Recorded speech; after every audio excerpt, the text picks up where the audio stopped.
वित्त मंत्री ने हर तबके को टच किया, हर सौगात पर बातचीत की। लेकिन यामिनी जी, जैसे ही महिलाओं की बात आई तो बहुत एक्साइटेड दिखी। सवाल तो उनसे बहुत सारे हुए, लेकिन जैसे ही सवाल महिलाओं पर हुआ वो सीधे गांव पहुंच गई। गांव में बात किया उन्होंने कि केवल महिलाएं जो हैं वो किचन तक सीमित नहीं है, देखिए आप जाकर के वो ड्रोन उड़ा रही हैं।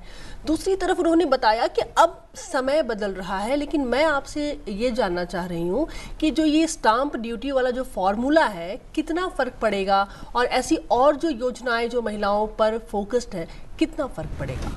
जी देखिए, 50% आपकी आबादी महिलाएं हैं और इनका कंट्रीब्यूशन सिर्फ हाउस होल्ड मैनेज करने में नहीं है, पर जीडीपी कंट्रीब्यूशन भी काफ़ी हद तक है जी। और जिसके अंदर वर्किंग वुमेन की काफ़ी सारी डिफ़िकल्टीज़ हैं, जिसमें हॉस्टल की रिक्वायरमेंट है या क्रेच फैसिलिटी की रिक्वायरमेंट है, वो एक सुविधा प्रदान करती है। साथ ही साथ अगर आप महिलाओं को कहें, उन्हें टेक्नोलॉजी एनेबल्ड बनाना, चाहे वो स्टेम के माध्यम से हो या एजुकेशन के माध्यम से हो, वो ज़रूर करता है। यहाँ पे एजुकेशन लोन प्रोवाइड करना या मुद्रा योजना के द्वारा 10 लाख से 20 लाख पहुँचाना, उस सभी से एक सपोर्ट प्रोवाइड होता है। जो एक ज़रूरी और सपोर्ट चाहिए वो है कि हम किसी भी चीज़ को जो महिलाएं आज तक करती आई हैं, जिसमें महिलाओं का योगदान काफ़ी हद तक रहा है, चाहे वो किचन का काम हो, चाइल्ड रेयरिंग का काम हो, एल्डरली केयर का काम हो या हाउस होल्ड संभालने का काम हो, उसे एक सकारात्मक दृष्टि से देखते हुए, उसे जो है अपनाते हुए, वर्किंग विमेन और उनकी कंट्रीब्यूशंस को भी सराहते हुए आगे लेकर के जाए, क्योंकि दोनों ही कंट्रीब्यूशंस ज़रूरी हैं।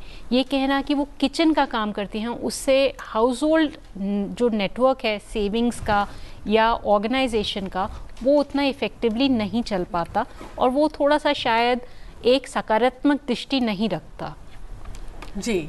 और कुछ और ख़ास मेहमान भी हमारे साथ जुड़ चुके हैं। Aruna Sharma, former secretary ministry of steel, Ravi Pokharna executive director हैं ये पीआईएफ से, और अविनाश मिश्रा हैं फॉर्मर एडवाइज़र नीति आयोग से। मैं जितने भी हमारे मेहमान हैं उनका स्वागत करना चाहूँगी। अरुणा शर्मा, एक सवाल आपसे, चूँकि बात महिलाओं की हो रही है, अभी थोड़ी देर पहले हम वित्त मंत्री को सुन रहे थे, महिलाओं को लेकर के खास योजनाएं और बहुत अच्छे से, बहुत ही विस्तार से वो समझा रही हैं कि क्या है भविष्य आने वाले इस बजट में महिलाओं के लिए। क्या कहना चाहेंगी आप?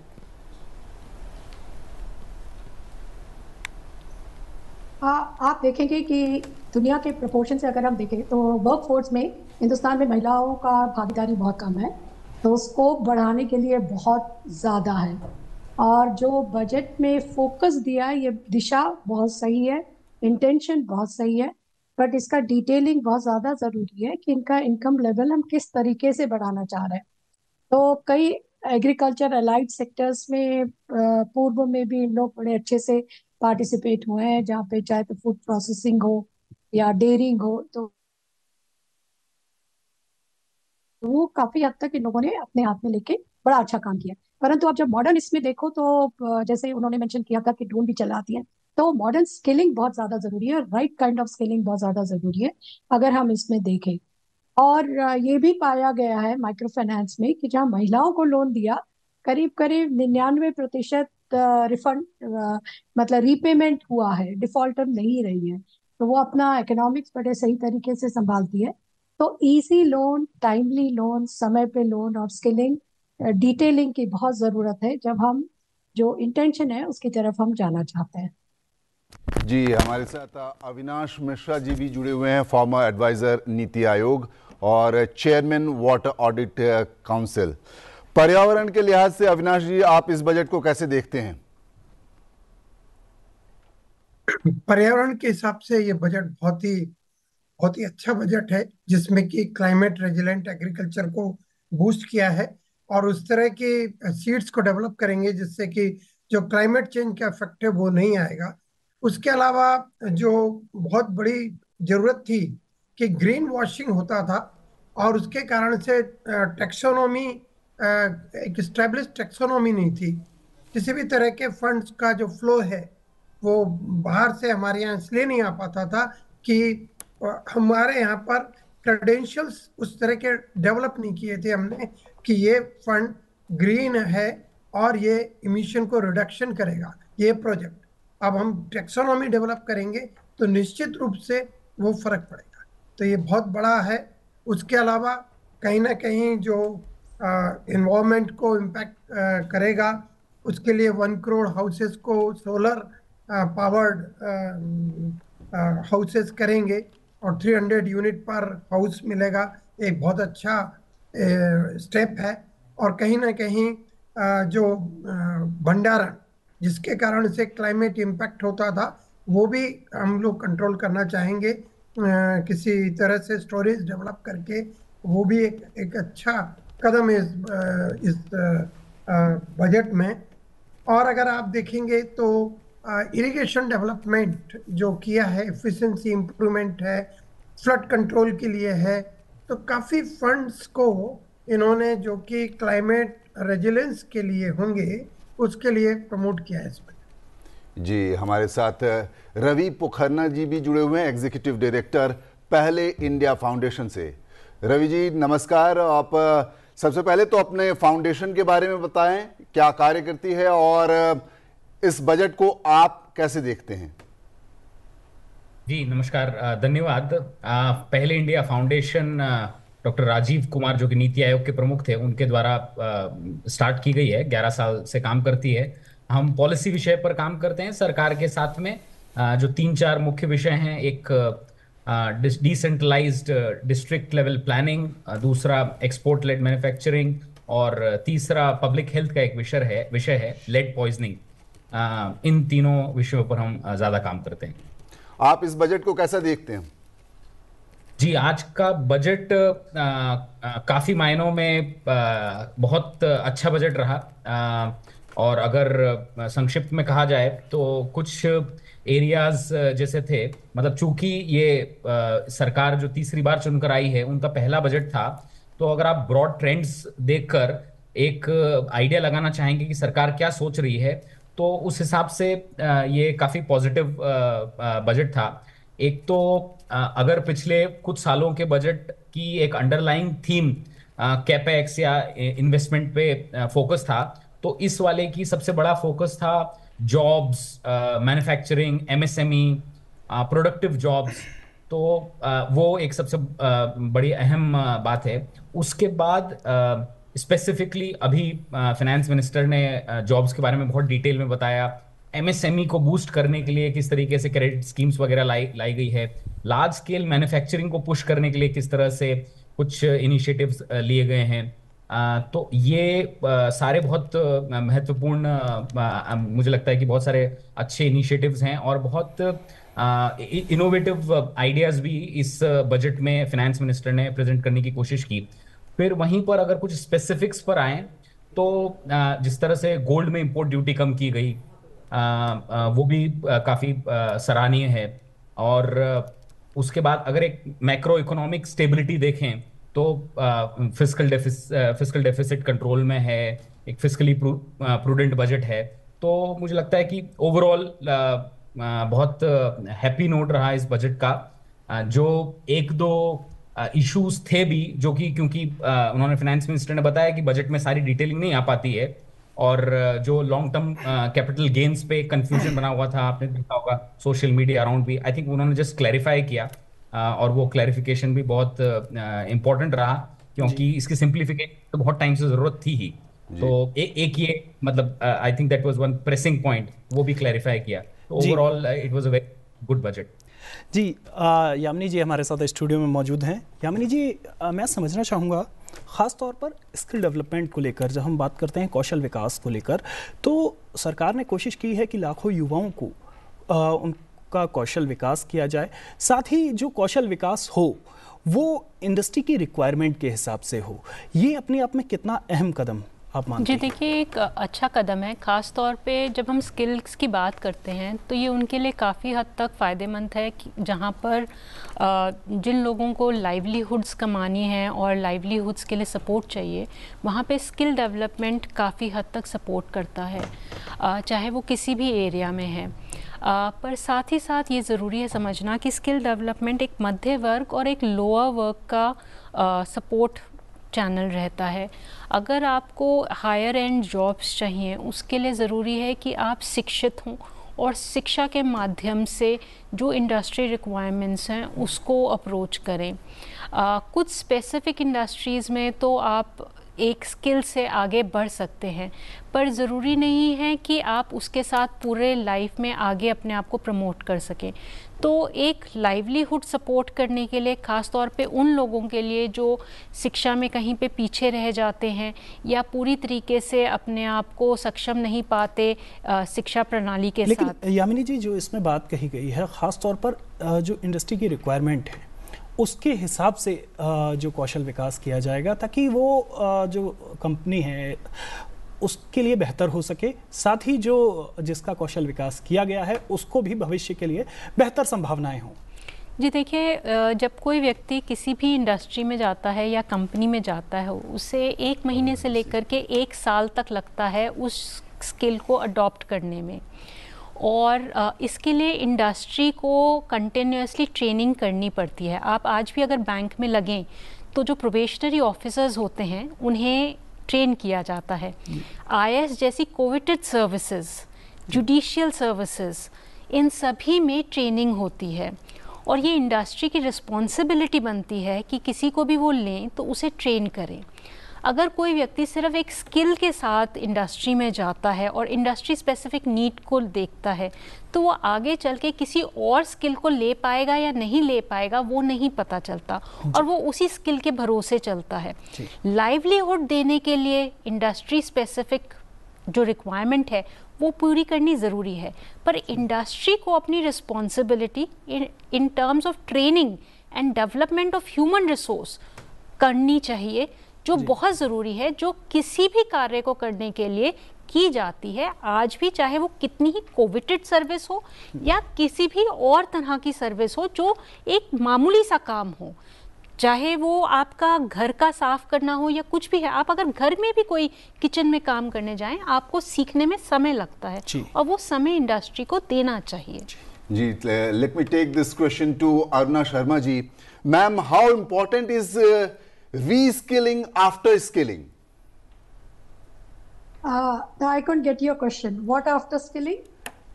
We need to reskill our skilled labor force. Reskilling, yeah. See, it is very important. Skilling is a lifelong process because as you graduate, new technology comes forward. There has to be a continuous skilling of the employees which are there. Especially like if I divide it into different levels, starting from below. So at a very low level, what you want is suppose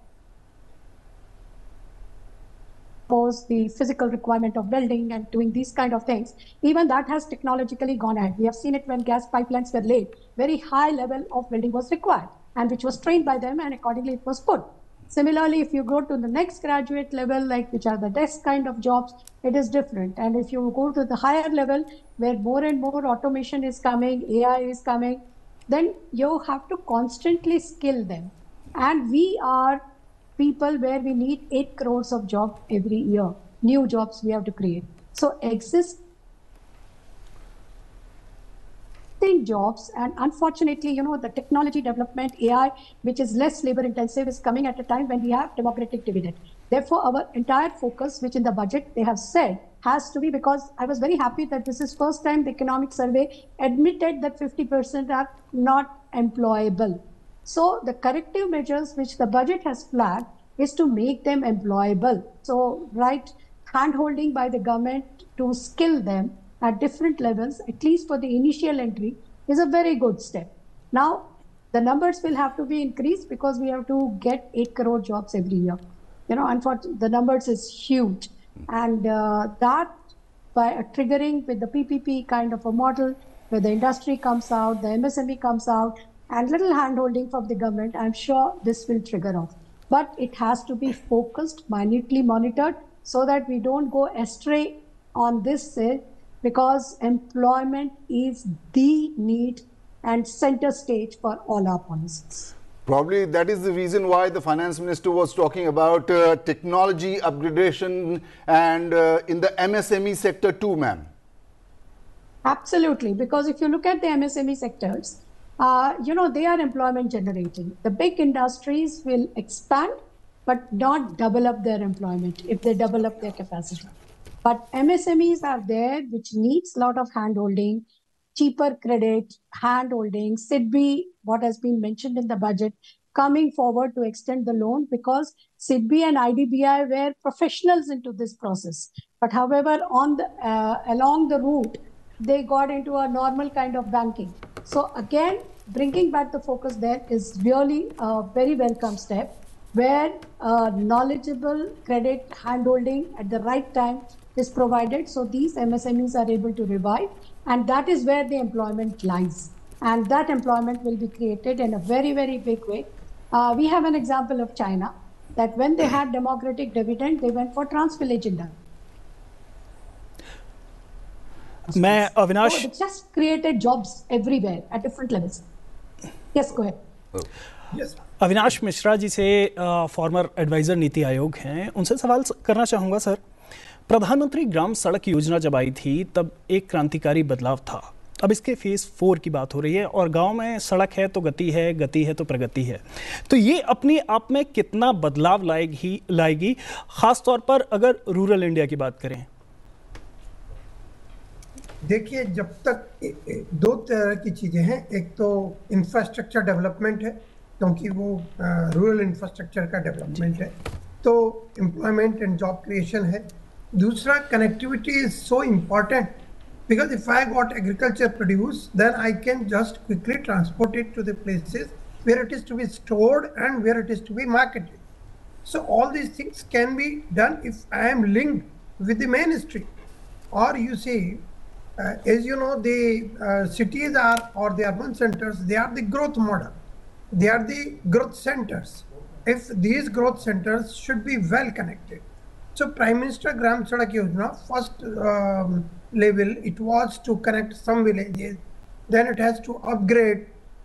It has started from Bharat Nirman from 2005-6 onward. Now if you see, that way the total complete connectivity which needs to be developed all over the country, then this will be a very a good and bold step. And it is a part of the rural development, will create the employment, will also create the employment in terms like the tourism infrastructure. If it is getting developed, then we will find the people coming from the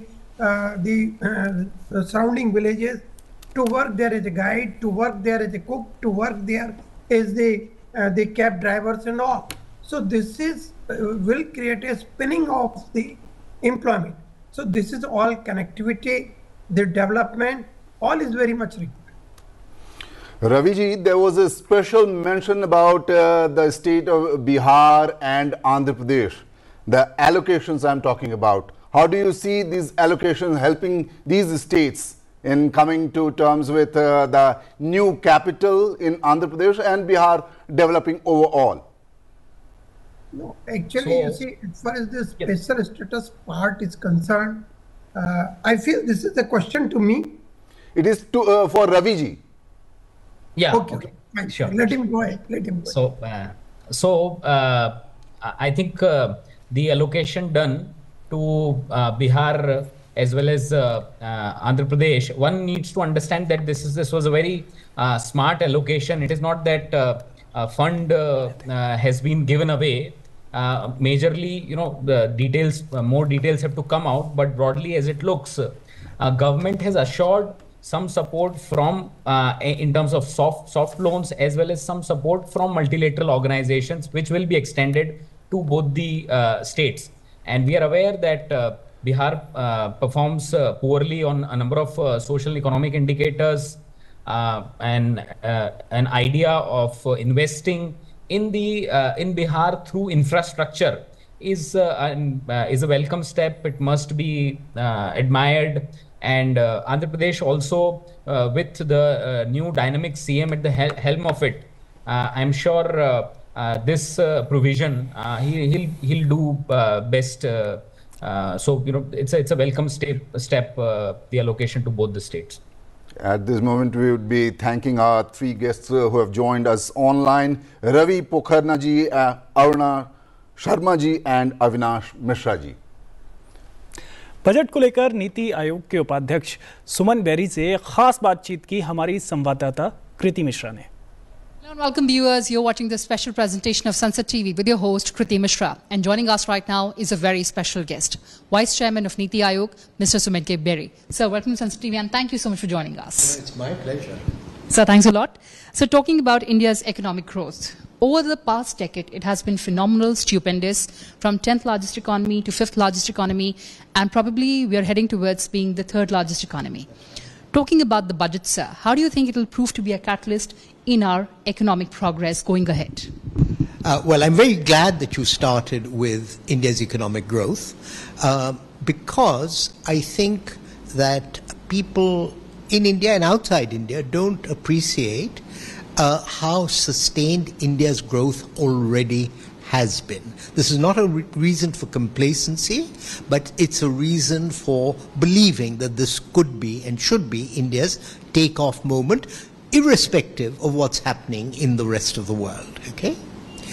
I won't bore you and the audience with numbers, but the United States grows at about 2%. We have maintained 6% growth for almost 3 decades on average.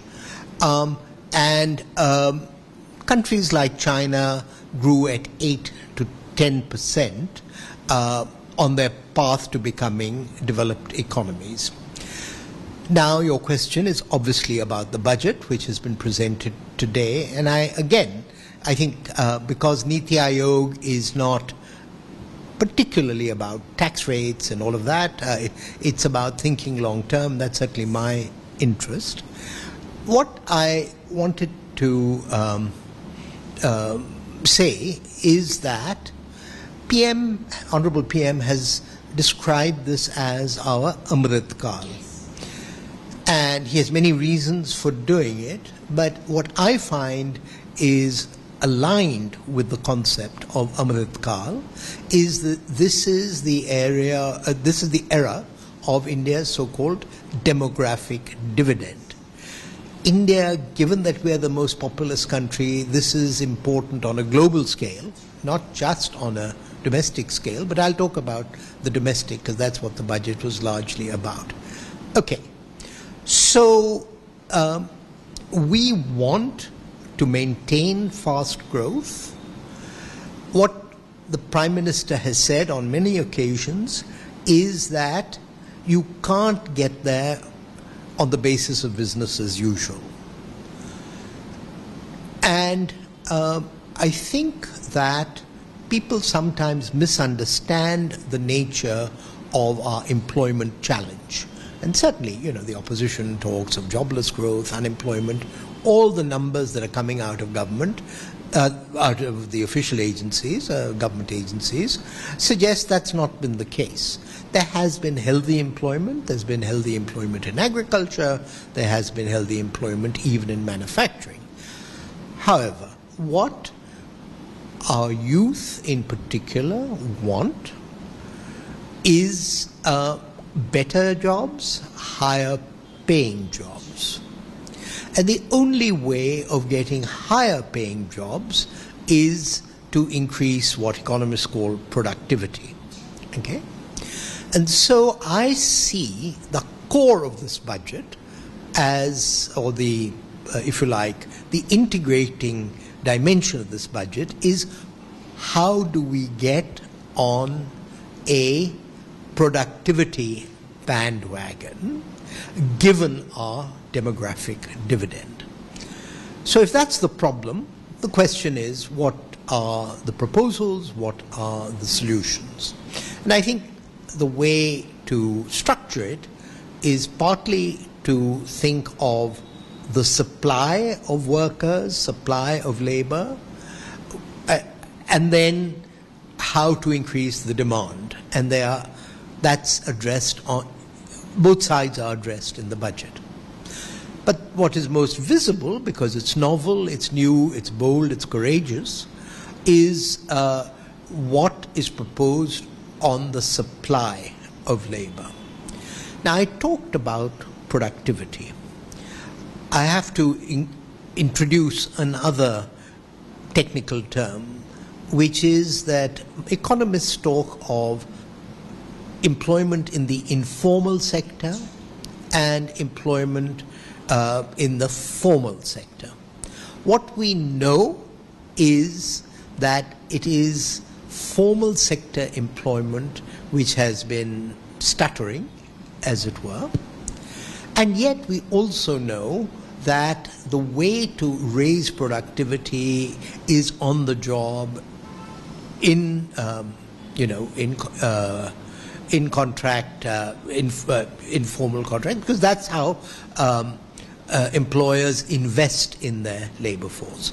So I want, your audience to appreciate that what this budget is attempting to do is kickstart the transition of first-time employees into the formal sector, but they can't do that given their existing skill levels, and they can't, and you would have, I saw the story in the newspapers that Larsen and Toubro said that they had jobs for 45,000 engineers that they could not fill.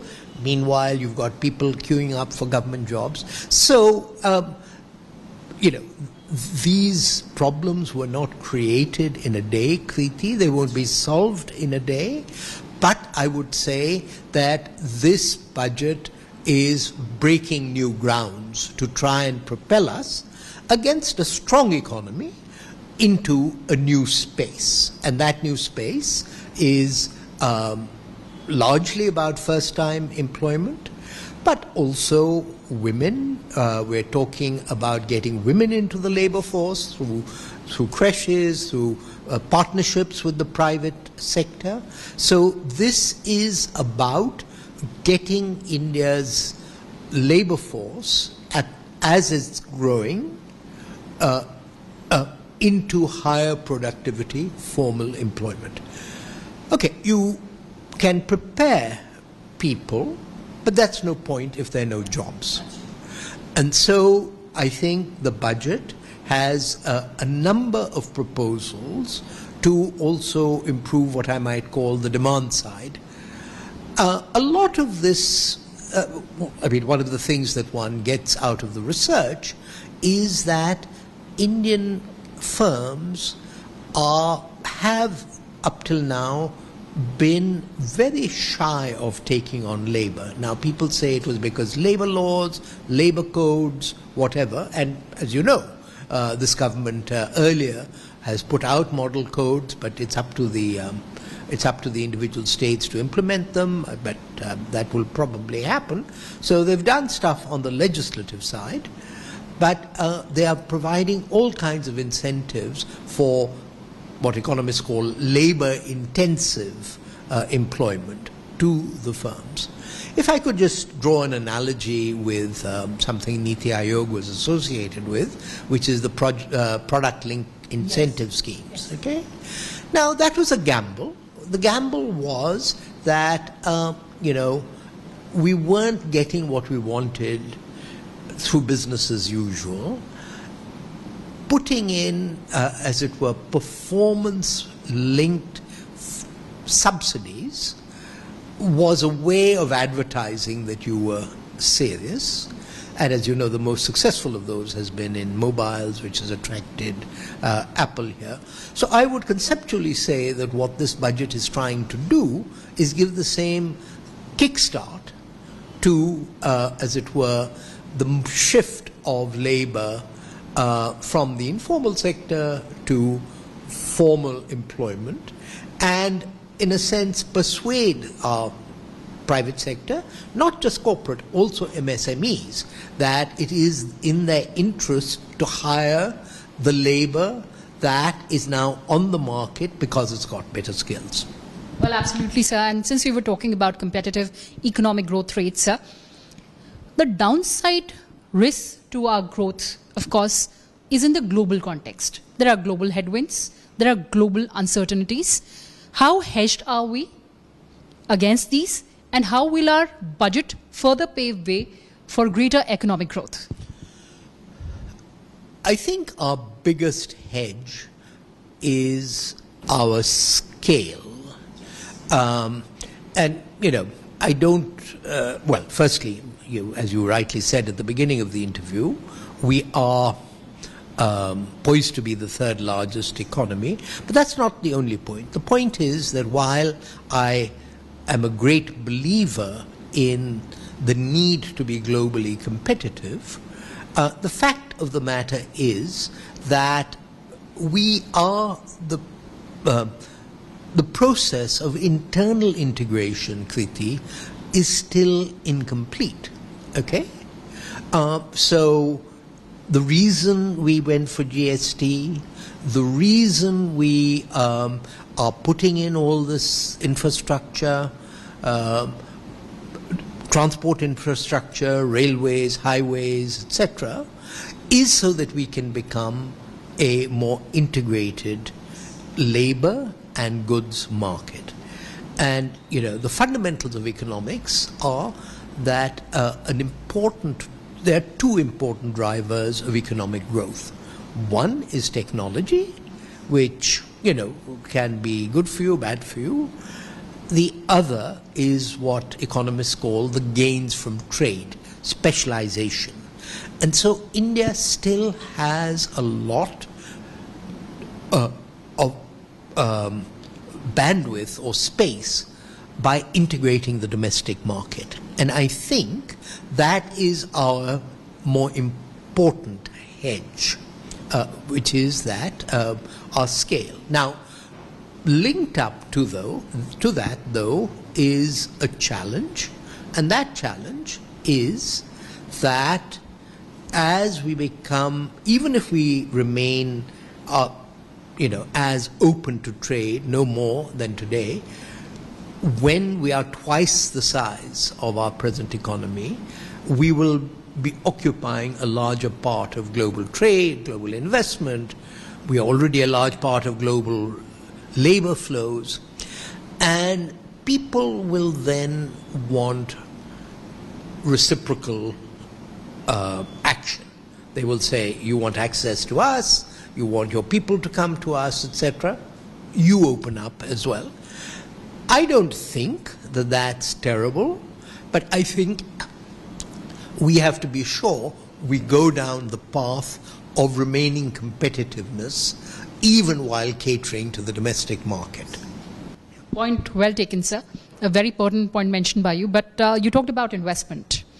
Sir, angel tax was considered a pet noir of startups. Sir, after abolishing angel tax, what kind of impact do you foresee on our startup ecosystem particularly, and of course our other sectors open for investment? Look, I think this is as much about substance and as signaling. I mean, the angel tax has been controversial since it was introduced. I think both in finance and in startups, the signal that is sought to be sent is that don't flee to Singapore, don't flee to Dubai. We are committed to, as it were, making this a more congenial environment for startups. Now, you know, it is the case that lifestyle-wise, you may prefer to be in Singapore, you may prefer to be in Dubai, but people are, you know, in any case repatriating for all kinds of reasons, emotional reasons and all of that.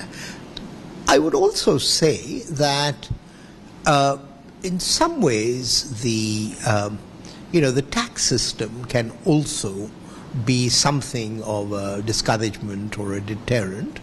And I'm very pleased that the commitment has been made to do a full review of our direct tax code, you know, because I think what this budget says very clearly is it is the private sector that will generate jobs.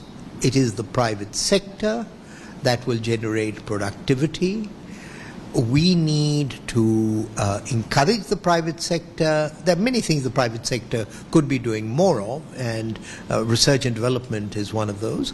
But that the old attitude of the MYBAP government, that it's the government's role to provide jobs, the government's role to provide, if you like, risk protection.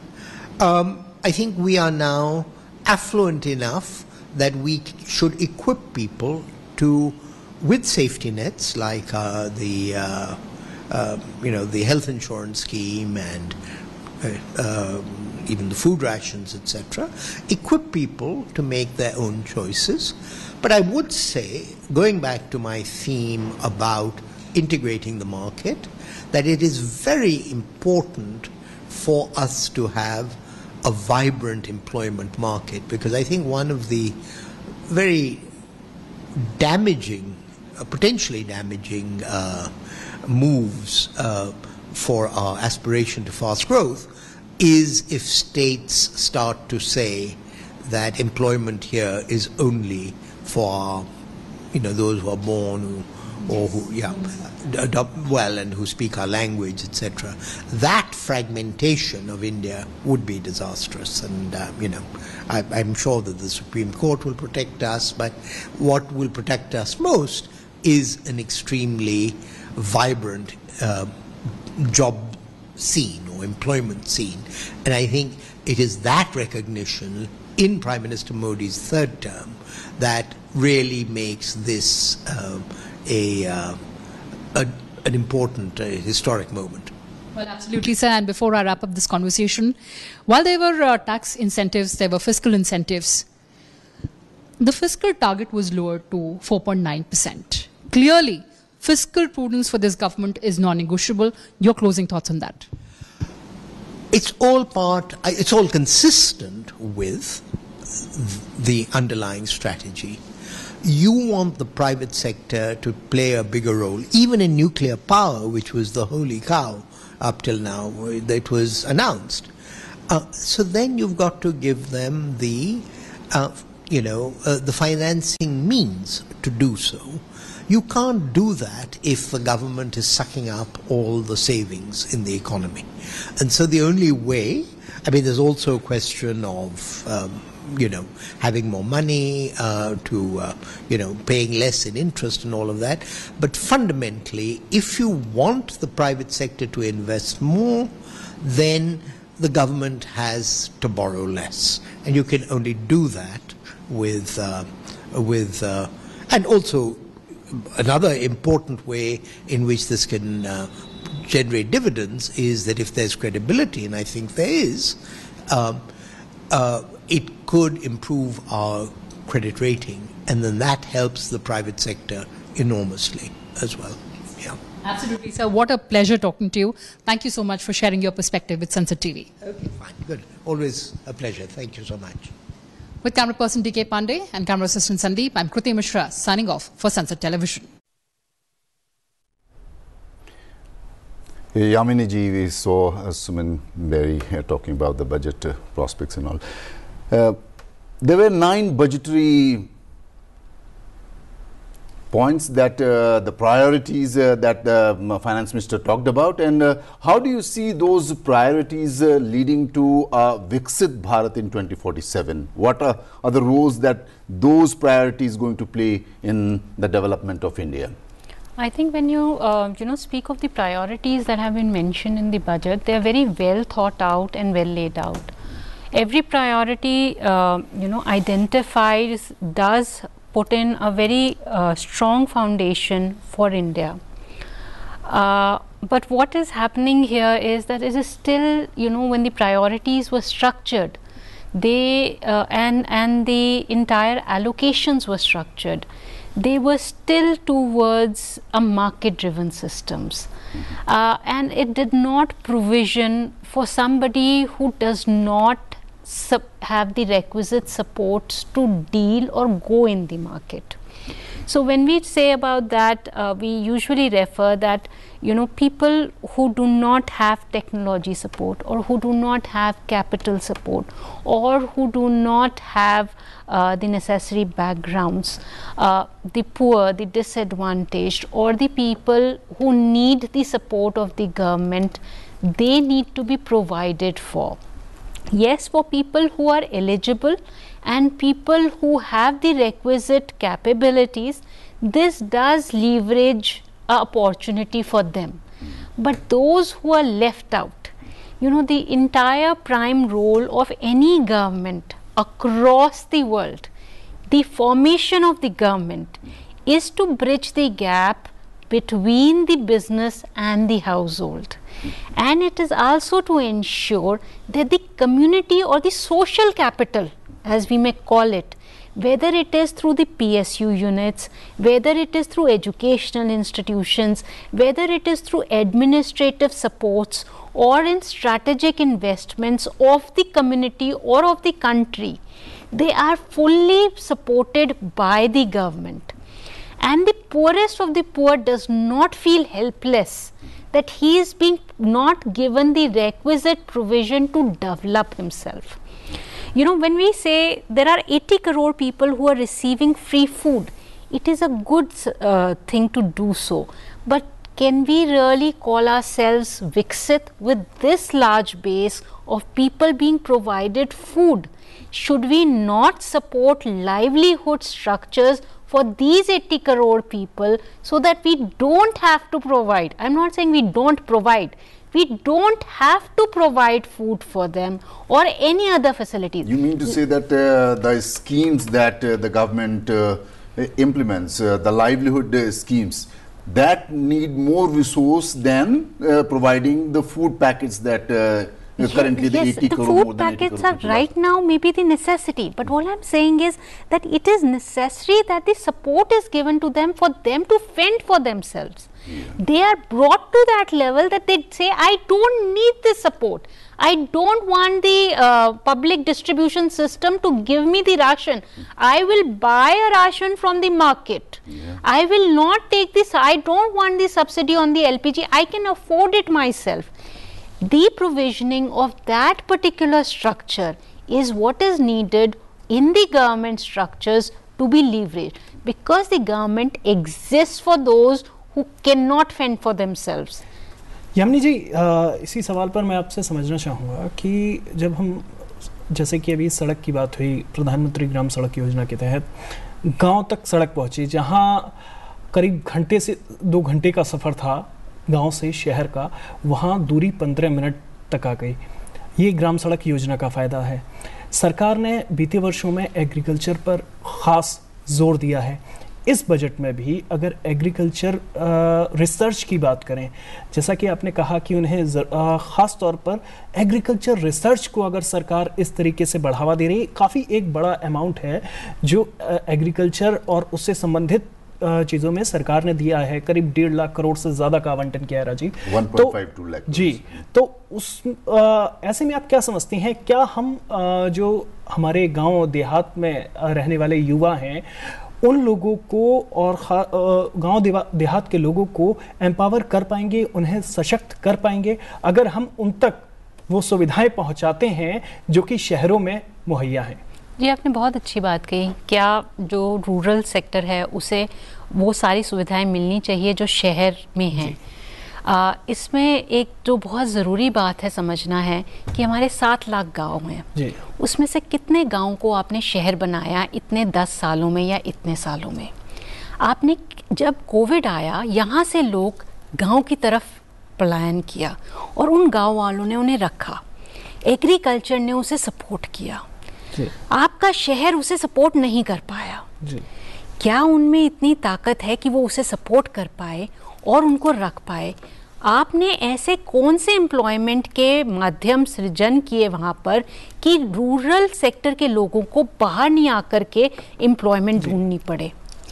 Agriculture sector में पिछले इतने budgets में बहुत सारी चीज़ें की गई, पर वो इसलिए कि फार्म लॉज ला सकें, और उसका बैकफायर हमने देखा जहाँ पे MSP की रिक्वायरमेंट लोग मांग रहे हैं।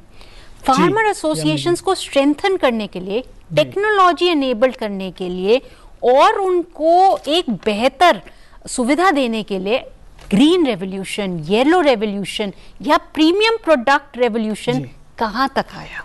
जी शुक्रिया हमसे बात करने के लिए यामिनी जी और हमारे साथ जुड़ने के लिए।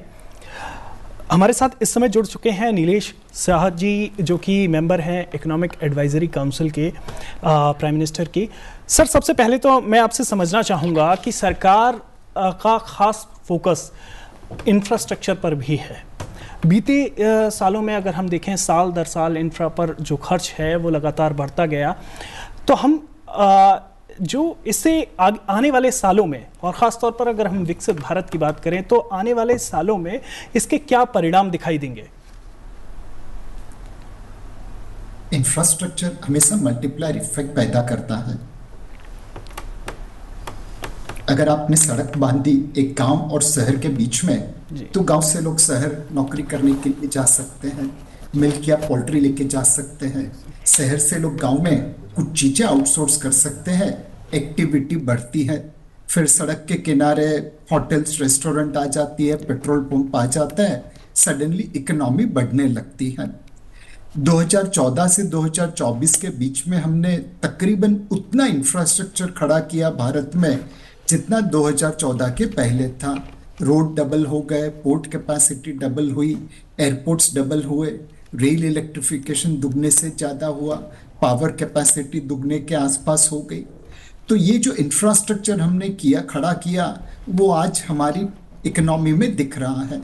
10वें स्थान से हम 5वें स्थान पर पहुंचे, आगे 3रे स्थान पर पहुंच जाएंगे। दुनिया में पहले हम लो सिंगल डिजिट कंट्रीब्यूशन करते थे इंक्रीमेंटल जीडीपी में, अब mid single digit, high single digit करने लगे हैं।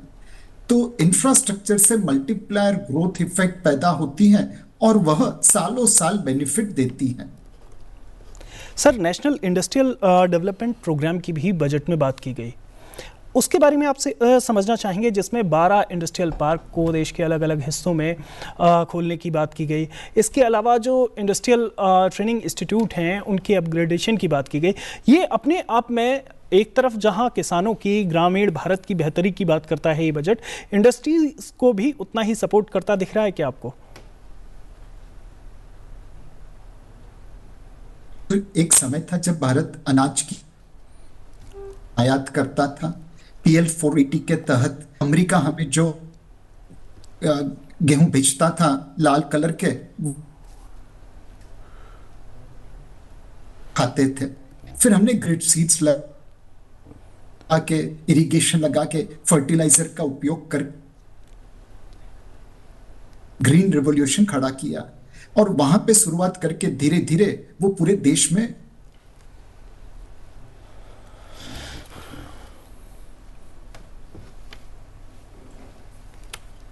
अब हम अनाज की बात करते हैं। इंडस्ट्रियल पार्क में labour related laws, land related laws, infrastructure development में काफी अच्छा काम किया है।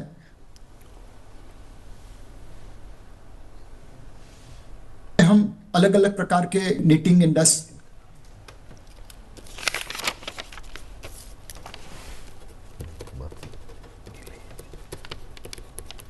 में हीरा की हीरे बस इंडस्ट्रियल पार्क पाए, अलग अलग राज्यों में, अलग शहरों में लोकल चीजों का उपयोग कर सके, तो हो सकता है कि हम एक मैन्युफैक्चरिंग एक्टिविटी दे पाएंगे। और एक रोल मॉडल भी करके एक जगह है गुजरात में, मच्छू नदी का डैम,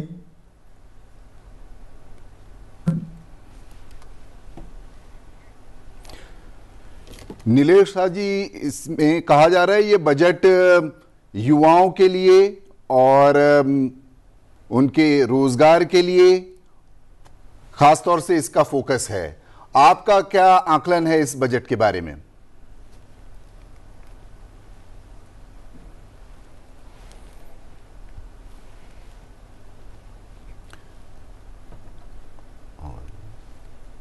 नीलेश जी, आपको आवाज मिल रही है नीलेश जी? हाँ जी। हाँ नीलेश जी, आप से जानना चाहेंगे इस बजट को खास करके रोजगार के मद्देनजर और युवाओं के मद्देनजर देखा जा रहा है। आपका क्या टेक है इसके बारे में? जो ने अनाउंसमेंट की उसको सही तरीके से एग्जीक्यूट करना पड़ेगा। स्किलिंग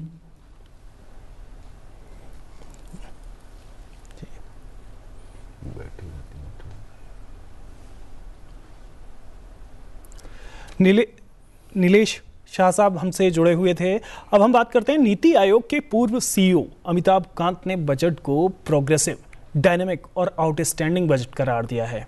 उनसे खास बातचीत की हमारे संवाददाता मनोज वर्मा ने। नमस्कार, स्वागत है आपका संसद टीवी पर। मैं हूं मनोज वर्मा और आप देख रहे हैं हमारा खास कार्यक्रम बजट स्पेशल। जाहिर सी बात है, केंद्रीय वित्त मंत्री निर्मला सीतारमण ने 2024-25 का बजट संसद में पेश कर दिया है और इसके कई आयाम हैं, कई पहलू हैं। देश की अर्थव्यवस्था को बढ़ाने वाला बजट बताया जा रहा है। साथ ही गरीब किसान के कल्याण के लिए इस बजट को केंद्रित कहा जा रहा है। इसके कई मुद्दे हैं, कई पहलू हैं, उन पे हम बात करेंगे। नीति आयोग के पूर्व सीईओ और G20 के शेरपा अमिताभ कांत जी हमारे साथ इस समय मौजूद हैं। अमिताभ जी, आपका स्वागत है संसद टीवी पर। और मैं शुरुआत आपसे इस मुद्दे से करूंगा क्योंकि ये मुद्दा देश की अर्थव्यवस्था से जुड़ा है। देश का बजट है, भारत का बजट है, विकसित भारत का लक्ष्य है। 8-9 प्राथमिकताएं इस बजट में देखने को मिलती हैं। इसके पीछे मूल इसकी सोच क्या है, दर्शन क्या है इस बजट के पीछे? देखिए, दर्शन ये है कि भारत अगले 30-35 वर्ष लगातार ग्रोथ करे और वो भी 8-9% की ग्रोथ करे। पर जब ये ग्रोथ होती है और हम एक विकसित भारत की तरफ चलते हैं तो उसके साथ साथ एम्प्लॉयमेंट भी बढ़ाना ज़रूरी है जी।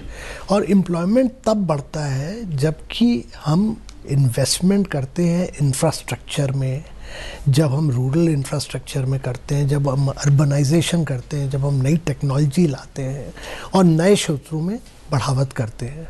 तो ये जो बजट है एक बड़ा प्रोग्रेसिव और प्रैग्मेटिक बजट है। ये एक रोड मैप देता है अगले 30-35 वर्षों की ग्रोथ का। और ये बजट एक मैक्रो इकोनॉमी को कहता है कि आप ग्रोथ करिएगा पर इसके साथ साथ इन्फ्लेशन को कंट्रोल करिएगा जी। क्योंकि फिस्कल डेफिसिट इसमें 5.1% से 4.9% रखा गया है और उसके साथ साथ कहा गया है कि अगले साल इसको 4.5% पर लाएंगे और एक आगे चल के ग्लाइड पाथ होगा इसका और कम करने का। पर फिस्कल डेफिसिट कंट्रोल किया गया पर उसके साथ साथ इंफ्रास्ट्रक्चर पर आपने 3.4% अपनी जीडीपी का कैपेक्स रखा है। तो मतलब भारत सरकार घर बनाएगी, सड़क बनाएगी, एनर्जी ट्रांजिशन में पैसा खर्चा करेगी, इंडस्ट्रियल कॉरिडोर करेगी, इंडस्ट्रियल पार्क्स करेगी, कई चीज़ें करेगी, पर मैक्रो इकोनॉमी को कंट्रोल करेगी कि इन्फ्लेशन ना बढ़े। क्योंकि इन्फ्लेशन जब होता है तो आम साधारण व्यक्ति को वो बहुत ज़ोरों से उसका प्रभाव पड़ता है। तो ये एक बड़ा सेंसिबल, प्रैग्मेटिक और प्रोग्रेसिव बजट है। सर, अगर मैं बात करूं वैश्विक चुनौतियों की, जो अंतर्राष्ट्रीय स्तर पे चुनौतियां हैं जिसके चलते पूरा विश्व, पहले महामारी और उसके बाद जिस प्रकार के टकराव देशों के बीच देखने को मिले हैं, रूस और यूक्रेन का युद्ध भी उसमें जिक्र कर सकते हैं। इन चुनौतियों के बीच ये जो बजट है वो किस तरह आपको सहायक लग रहा है, तब जब अब हम बात करते हैं अंतर्राष्ट्रीय स्तर पर अपनी 3 जो बड़ी इकोनॉमी हैं उसमें भारत आए, हमने 5वां स्थान हासिल किया है, देश की अर्थव्यवस्था तेजी से बढ़ रही है, आप कैसे देखते? देखिए, वैश्विक चुनौतियां क्या हैं? एक तो पहली बार विश्व युद्ध, दूसरा जो विश्व युद्ध था उसके बाद एक बिग पावर कॉन्फ्लिक्ट चल रहा है। रशिया यूक्रेन का क्राइसिस जो 3 साल से चल रहा है, मिडल ईस्ट में क्राइसिस है। दूसरा सबसे बड़ा जो चैलेंज है वो है कि ग्लोबल वैल्यू चेन्स टूटी हुई हैं इस समय। आप देख रहे हैं कि सारे कंट्रीज इस समय प्रोटेक्शनिज्म की तरफ जा रहे हैं, फ्री ट्रेड से अलग हट गए। और तीसरा है कि एनर्जी ट्रांजिशन होगा और climate change, climate action, climate finance, ये सब बहुत आवश्यक है। इसके मध्य में हम लोग का बजट आया है और हम लोग का बजट ये दिखाता है कि हम एक अकेले देश हैं जो कि इस समय 2% पर ग्रो कर रहे हैं। हम विश्व की 5वीं सबसे बड़ी इकोनॉमी है और हम अगले 3 वर्षों के अंदर विश्व की 3री सबसे बड़ी इकोनॉमी जापान और जर्मनी को ओवरटेक करके हो जाएंगे विश्व की 3री इकोनॉमी। पर हमारे देश का जो चैलेंज है, हम 3री इकोनॉमी भी हो जाए तो उस समय भारत का चैलेंज है कि हम अपनी पर कैपिटा इनकम बढ़ाएं। और भारत के प्रधानमंत्री जी ने जैसे कहा, नरेंद्र मोदी साहब ने जैसे कहा कि हम एक विकसित भारत बने 2047 तक, और अगर 2047 तक हमें विकसित भारत बनना है तो उसका जो सबसे प्रधान लक्ष्य है कि हमारी करीब 46% जनसंख्या इस समय कृषि क्षेत्र में है। कोई भी ऐसा देश नहीं है जिसकी किसी कृषि क्षेत्र में इतनी बड़ी जनसंख्या हो। 1991 में चाइना की 63% थी, हमारी 61% थी। उनकी गिर के 21% आ गई है। 61% से 21%, हमारी 63% से इस समय 46% है। तो हमें वो जनसंख्या के लिए अच्छी नौकरियां बनानी ज़रूरी है। वो नौकरियां कहाँ से आएंगी? वो आएंगी मैन्युफैक्चरिंग क्षेत्र से, या वो आएंगी सर्विसेज क्षेत्र से, या वो आएंगी अर्बनाइजेशन से। इस बजट का जो सबसे महत्वपूर्ण कार्यक्रम है वो है एम्प्लॉयमेंट का, जो कहता है कि इसमें 3-4 बड़ी महत्वपूर्ण चीज़ें हैं। पहला कि जो भी आदमी पहली बार नौकरी जिसको मिलेगी वो 15,000 से लेकर 1 लाख तक भी कमाए, उसमें 15,000 रुपये गवर्नमेंट उस व्यक्ति को देगी। और दूसरा 15,000 रुपये उस व्यक्ति को देगी और 1 साल तक के लिए ये देगी। और दूसरा जो सबसे महत्वपूर्ण चीज़ है कि आप जब जो मैन्युफैक्चरिंग में जो जॉब्स होंगी उसमें EPFO का जो कमिटमेंट आता है उसको एम्प्लॉयर भी का भी कम होगा और एम्प्लॉय का भी कम होगा, और वो भारत सरकार उसमें भी कटौती करेगी। और तीसरा है कि जो भी एम्प्लॉयर नए व्यक्ति को नौकरी देगा उसको 2 वर्षों तक 3,000 रुपये लगातार भारत सरकार देती रहेगी। पर इसके अलावा स्किलिंग में एक नई सेंट्रली स्पॉन्सर्ड स्कीम बनाई गई है और 100 ITIs को रीमॉडल किया गया है, और फीमेल वर्कफोर्स को, जो कि मेरे विचार से बहुत आवश्यक है, क्योंकि फीमेल वर्कफोर्स अगर बढ़ती है और वो 50% तक जाती है तो ऑटोमेटिकली हमारे यहाँ बहुत एम्प्लॉयमेंट बढ़ेगा।